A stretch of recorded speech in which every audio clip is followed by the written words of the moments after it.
emotional wisdom peeps, those of you who want a little food for thought, tune in.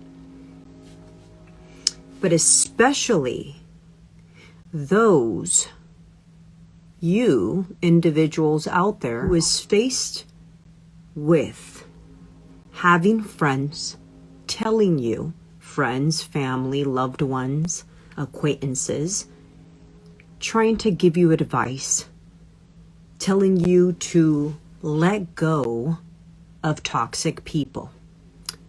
Let go of that toxic relationship.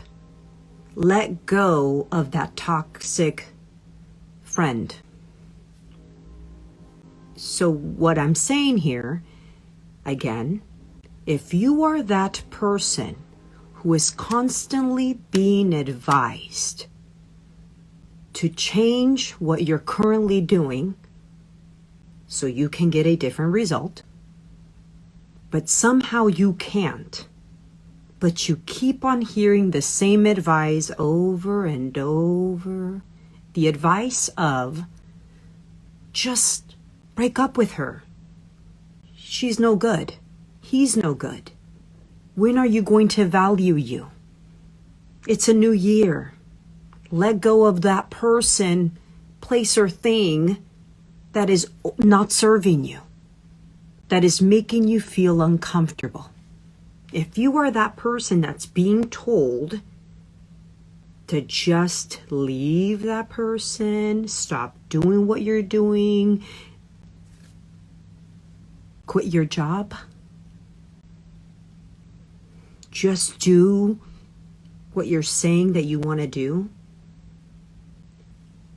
and you feel like you're being shamed for it over and over because it is hard for you to actually quit your job, leave your boyfriend or your girlfriend, let go of those toxic friendships, change that bad habit that is yielding uncomfortable emotions. If that is you, that you can't seem to change something that feels or seems so apparent for another, that look at why is it that other people can just effortlessly break up or change jobs or quit their job or whatever it may be. Why is it that they can do that but I can't? I keep on dealing with the same pattern of not being able to make that move, whatever move that may be, whatever toxic thing, unhealthy thing that your peers, your loved ones, your family, your friends are advising you to do. Again, if you're that person that is being shamed by your friends, family, peers, cousins, family, whatever, whoever that may be, your children, if they're shaming you for you not being able to act on something, to let go or cut that thing that is bringing you down, that is lowering your vibe, if you can't let go or cut the cord or change that, nothing's wrong with you. Yeah, nothing is wrong with you if you are that person that can't seem to let go of that toxicity, that unhealthy situation. Why? Why is nothing wrong with you? Because there's a reason why you're attached to that person. There is a reason why a part of you is addicted, a part of you is obsessed, a part of you is attached to that very thing that's bringing you supposedly pain, uncomfortableness, problems. You need to start looking at the situation different, or else you're going to be stuck in this situation of constant shame from others, judging you, telling you you like to be in that place, you like to suffer, and you are judging you, getting annoyed and pissed at yourself that you can't seem to act differently. All you're going to do is create more of that if you don't do what I'm about to suggest for you to do. I repeat, if you keep on listening to those people that are trying to shame you for not being able to let go of that thing that's hurting you, that's affecting you, okay?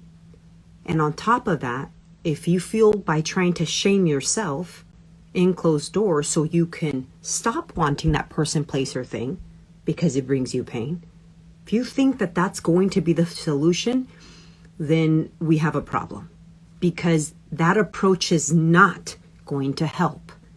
It is only going to create more resistance, more of that thing that you are facing. So when I say nothing's wrong with you, it means you just don't understand yourself so much so to the degree where you can realize why you are attached to that toxicity, that pain, that uncomfortableness, that job that doesn't value you, that boyfriend or girlfriend that doesn't see or hear you or feel into you, that doesn't value you, that is toxic, that cheats on you, that family member that you can't seem to speak your truth with or tell them how you feel because they make you feel some type of way, so you allow it. That friend that doesn't seem to value you. I say nothing's wrong with you because there's a reason why you are not being able to let go of that job, person, place, or thing. There's a reason that you need it in your life. So what I'm trying to allude here is this is the right, effective way. I shouldn't say the right way. There's many methods, but this is an effective way to approach that aspect of you that apparently needs that so-called toxic person, place, or thing. Okay? Clearly, or else you wouldn't be holding on to it, or else you wouldn't be in that situation or circumstance or environment, right? You wouldn't be in that situation of self-abuse, right? But the fact that you are in it and you are allowing it because you don't know how to get rid of it or sever it or let go of it, it just means you don't know why you think you need it. It just means you don't know why you think you need that person, place, or thing who is bringing you discomfort, distress, toxicity, negativity in your life. So an effective way to view this or to approach this thing that you're holding on to, yet you know it's burning your hand, so to speak, that you're holding on to, yet is burning your hand, is by leaning into that part, not shaming that part to change. See, that is the biggest misconception and the biggest distortion we were inherited by our parents. You know, our parents, we were taught that if we shame ourselves enough, if they shame us enough, that we will change, that the shame and the embarrassment is going to cause for us to no longer mess up, right? So guess what we do thereafter? We adopt that approach to us. We then create an aspect of us who is a correctional officer, who is law and order within us, so to shame us whenever we're out of pocket, whenever we're not in alignment with what society wants us or needs us to be. So this correctional officer, this law and order aspect, consciousness, is there to specifically shame you over and over and over in the hopes that you will get rid of this, the act that you're doing, taking the same pattern that you're doing. But little does your whole system know, all of you, all of your parts, is that that is not the way.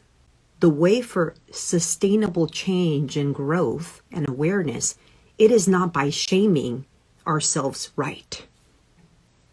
I'm going to repeat that. It is not the way to shame ourselves into what society needs us to be, what our parents need us to be, and what our caretakers need us to be. So going back to what you need to do, you need to lean into the aspect of you that is obsessed, that is attached, that thinks it needs that person, place, or thing that is creating pain. Again, the hand that's grabbing an iron, right? It thinks it needs it. See, it's crazy because let's look at it from that angle. Someone that's holding on to something, a person, a job, a situation, a friend, that is creating pain for them. They already know that there's something off, that it doesn't feel good. What they don't know is that a part of them feels like it needs it. A part of it thinks it's serving it by holding on to it. A part of it is trying to achieve something. That's why it's holding on to it. So, but what I want you to understand, the person that says, oh, it's easy, just let go of that person. Stop being around negative people. You know, when you're being told that, the person that's holding on to that iron that's burning them, they already know this thing that I'm holding on to that I can't let go is burning my hand, so to speak. The iron being the person, place, or thing. But I can't seem to let it go. I mean, that already is painful to admit to themselves. That clearly they're holding to the iron, it's burning, but I can't let go. In fact, they feel more ridiculous, more shame. The vibration of the feeling is shame. They start feeling more in pain, but genuinely can't seem to let go of that thing that's creating, that's hurting them. So the effective way to properly address why you're holding on to that hot iron that's clearly burning you, nothing's wrong with you per se. It just means you're holding on to that because there's a belief within you that is benefiting you to hold on to that. That is feeding something within you to hold on to that. That if you lose it, it's going to be worse. It's a belief. At the end of the day, there's a core belief why you need to hold on to that. There's many reasons why we subconsciously, unconsciously believe we need to hold on to that.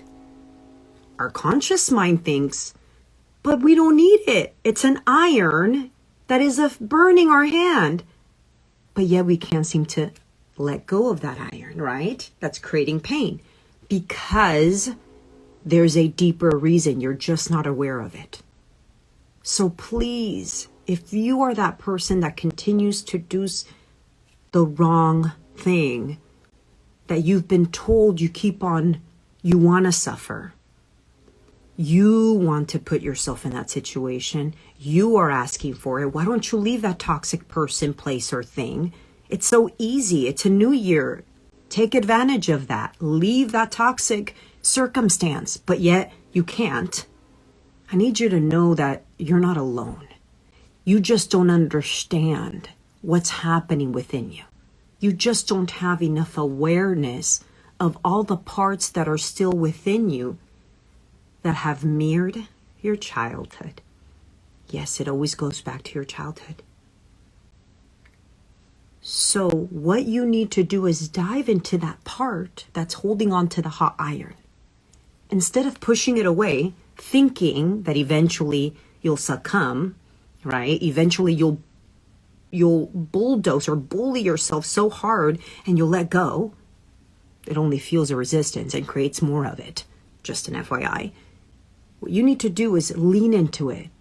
First of all, say, okay, clearly I can't get rid of it. I can't seem to let go of the iron that's literally burning me. With that said, let me lean into it, befriend it. Okay, first step, befriend it. Because there's something here, this part of me that's holding on to that iron, that is some way, shape, or form serving me. Either I believe that I need it, either it's feeding an aspect of me that I'm not aware of, so I need it. If I let go of it, it's going to be more painful. The point is, you wouldn't be doing anything that you don't think it's serving you in any way, shape, or form. So what you need to begin doing is establish a relationship with that aspect that you feel shame in. Why am I still keeping this relationship when it's toxic? Why am I still holding on to that friend when it's toxic?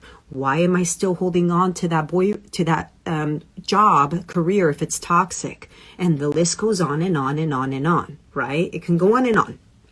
So instead of trying to shame yourself enough, so to the degree of choosing different, or allowing your friends to shame you over and over and over because they think by doing that, you'll feel so embarrassed that you'll let go, which little do they know it doesn't work like that. It doesn't work like that. You have to become aware of what's happening so you can then let go of it. So as I said, resuming, you build a relationship with that part of you that you want to shame away because, it brings problems. Build a relationship, lean into it. Ask yourself questions. What part of me, what do I think will happen to me if I let go? If I choose a different action? If I break up with that person? If I let go of my job and I change careers? What do I think will happen? Ultimately, you will realize that you're afraid you'll be met with something painful if you let go.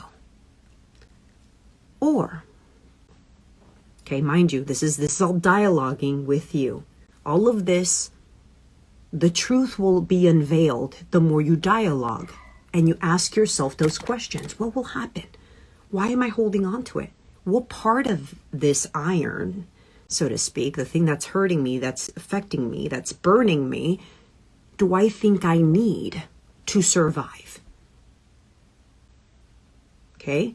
You will discover a lot about yourself. You might realize that if you were to let go of that friend, it will potentially create more pain. And it will remind you of when you lost your best friend at second grade. It will potentially remind you of when you had to let go of someone when you were little and you really needed them. And you were not ready. So therefore now it's translating to where I'm not ready to let go of this person because if it blows up in my face, if I let go, what if they change? What if they come through? What if, right? That's just one example. Another huge example, very popular one, is you trying to heal your initial trauma. Still same story, but here's where I'm going to get deeper into it. You're holding on to that relationship, right? That lover that's creating pain, that's making you feel some form of discomfort and distress. You're holding on to him because then after asking it so many questions, you come to the conclusion that by fixing that relationship that's you're experiencing in your outer reality will heal your childhood root wound. You'll uncover the truth of the process of asking yourself deeper questions.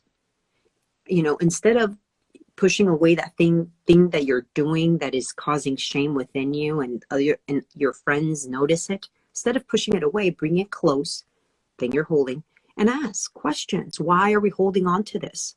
Are we afraid of what we're going to feel if we let go? What are we afraid? What does it remind us of?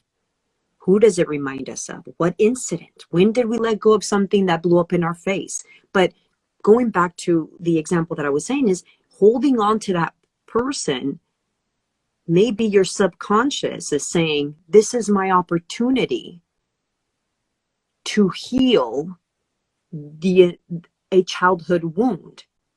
So through this relationship with this thing that mirrors a feeling that you encounter in childhood or an incident that occurred in childhood, you're holding on to it because you're trying to find resolve, not knowing, right? You want it because you want it to be better, not knowing that you're holding on to it because ultimately, if you change that thing to look different, whether that friend becomes your real friend, whether that friend chooses to be more honest to you, whether you want that boyfriend to get better, whether you want that boyfriend to see you, whether you want your boyfriend to stop doing the things that he's doing, you're holding on to it in the hopes that he does. That's one example. In the hopes that he does, because if he does change into whatever you want him to be, so it doesn't cause you any more pain, then that means that you've won. You've won in the sense of you now feel like you can heal what has been existing and you've been carrying, that pain, that trauma you've been carrying since childhood. Am I making sense? Anyone that's out there, does that make sense? Whoever has been able to hear me through this. It's like without realizing, subconsciously, unconsciously, we're holding on to something toxic because at the end of the day, we want it to change.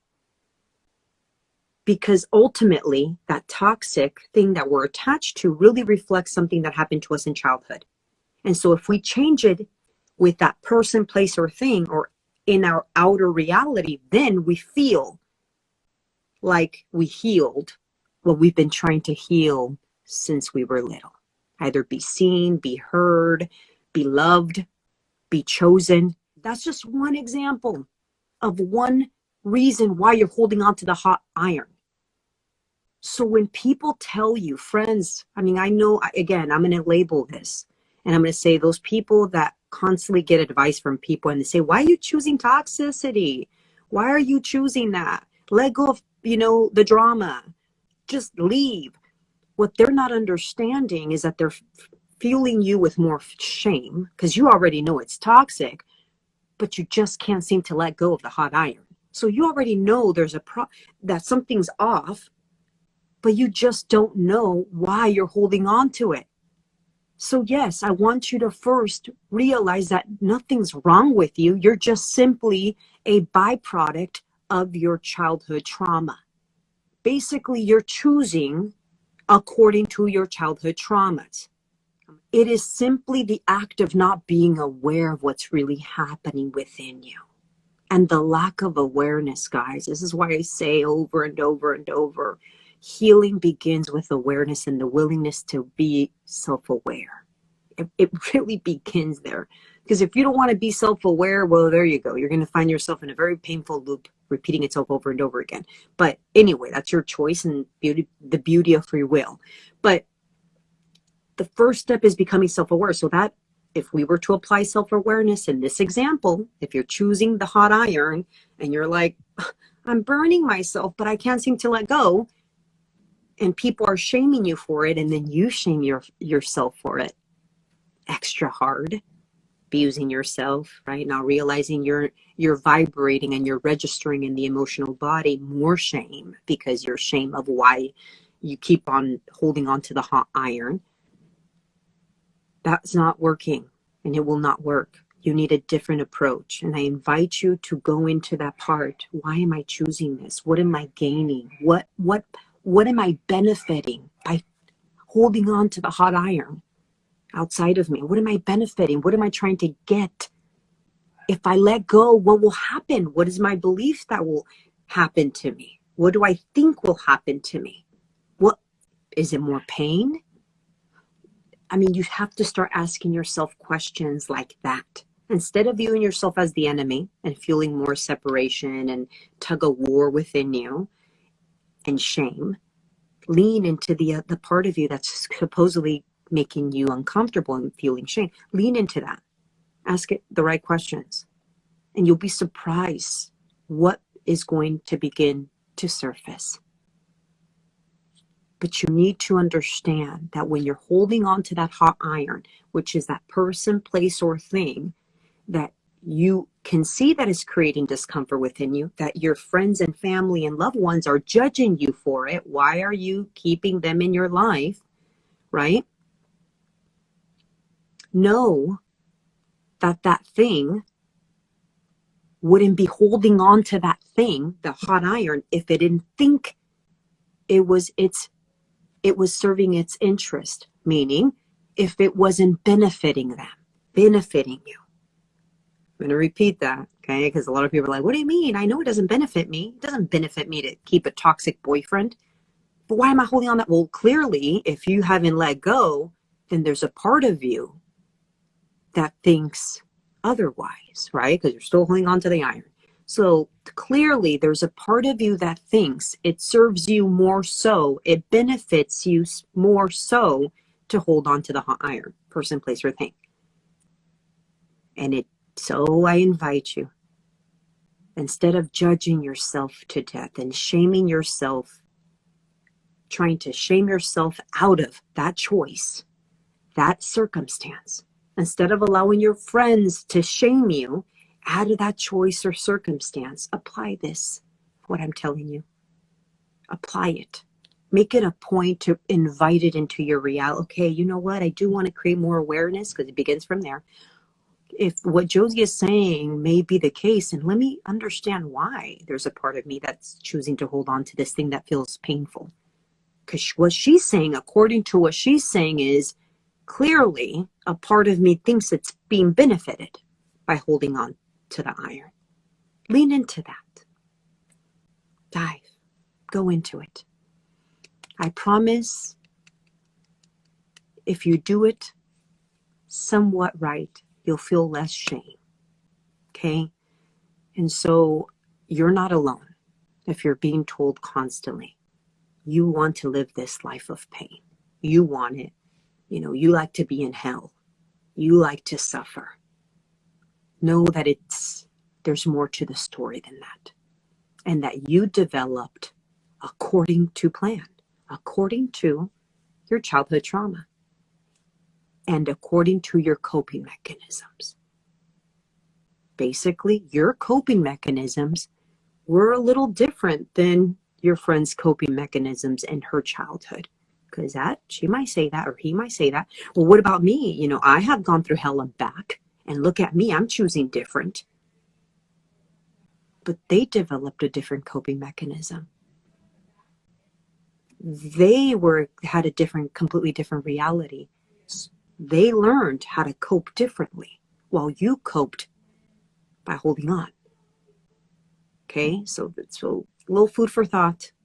Love you guys. I want to be doing more random lives, coming on here and sharing a little piece of thought and wisdom for you to kind of unwrap. Okay. Anyway, with all the love and full acceptance, Josie.